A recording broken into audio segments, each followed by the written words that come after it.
नमस्कार, आपका स्वागत है हमारे YouTube चैनल पर। विधानसभा चुनाव 2022 उत्तर प्रदेश की तैयारियां तमाम राजनीतिक दल जोरों शोरों से कर रहे हैं। वहीं हम आपको बता दें, एक नया समीकरण इस वक्त किसान आंदोलन का कितना प्रभाव उत्तर प्रदेश के विधानसभा चुनाव 2022 में रहने वाला है, इसको लेकर के जो सर्वे किया गया है उसमें हम आपको बताएंगे कि आरएलडी और एसपी का गठबंधन जो है इस वक्त हो चुका है, और वहीं बीएसपी ने किसी भी दल के साथ गठबंधन करने से साफ इनकार कर दिया है। कांग्रेस पार्टी जो है उन्होंने कहा है कि छोटे जो दल हैं उनके साथ गठबंधन किया जाएगा, और हालांकि बीजेपी के साथ जो उनके 2017 में गठबंधन के सहयोगी दल थे उनके साथ ही बीजेपी जाएगी।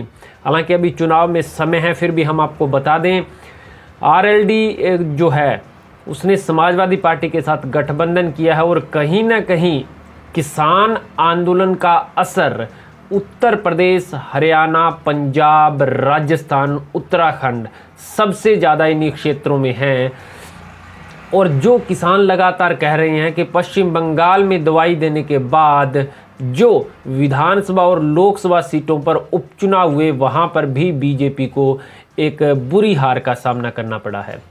बता दें, जो अब तक के नतीजे या जो रुझान या जो आकलन किए गए हैं तमाम चैनल्स के द्वारा सर्वे किए गए हैं, उसमें पहले हम आपको बताते हैं कि 2017 की क्या स्थिति थी और अब चुनाव होंगे उनमें किस प्रकार की तब्दीलियां नजर आ सकती हैं। टोटल 403 विधानसभा सीटें उत्तर प्रदेश के अंदर है, जिसमें से बीजेपी को 312 सीट मिली हुई है।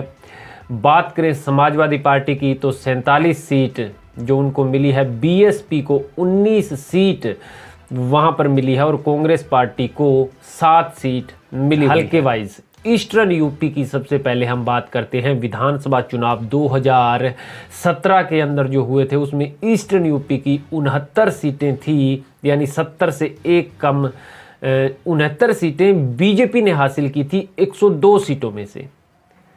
जो पूर्वी उत्तर प्रदेश है उसमें 102 सीटें हैं, और 102 सीटों में से बात करें तो 70 सीट से एक कम यानी 69 सीट बीजेपी को मिली थी, 13 सीट समाजवादी पार्टी को मिली थी, 8 सीट बहुजन समाजवादी पार्टी को यहाँ से मिली थी, और 5 सीट अन्य के खाते में यहाँ से गई थी, और 1 सीट जो है यहाँ पर इंडिपेंडेंट जीता था।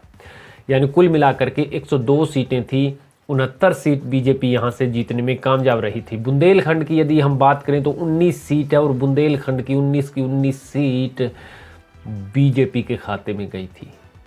2017 के आंकड़े हम आपको बता रहे हैं, उसके बाद बताएंगे कि फिलहाल इन जो ये क्षेत्र है यहाँ पर वर्तमान स्थिति क्या है। सेंट्रल मध्य यूपी की बात करें 64 सीट हैं, 45 बीजेपी यहाँ से जीती थी, 8 पर समाजवादी पार्टी यहाँ से जीत हासिल कर पाई थी। अवध की बात करें 90 में से 75 सीटें बीजेपी ने यहाँ से जीती थी, 9 पर समाजवादी पार्टी और 6 पर बीएसपी ने जीत हासिल की थी। इसके अलावा रुहेलखंड की 52 सीटों में से 38 बीजेपी के खाते में गई थी, और 14 सीट एसपी के खाते में गई थी। अब जो ये 52 सीट है इन पर कड़ा मुकाबला होने वाला है। 38 सीट जो पिछली बार बीजेपी को मिली थी इस बार शायद ही आए।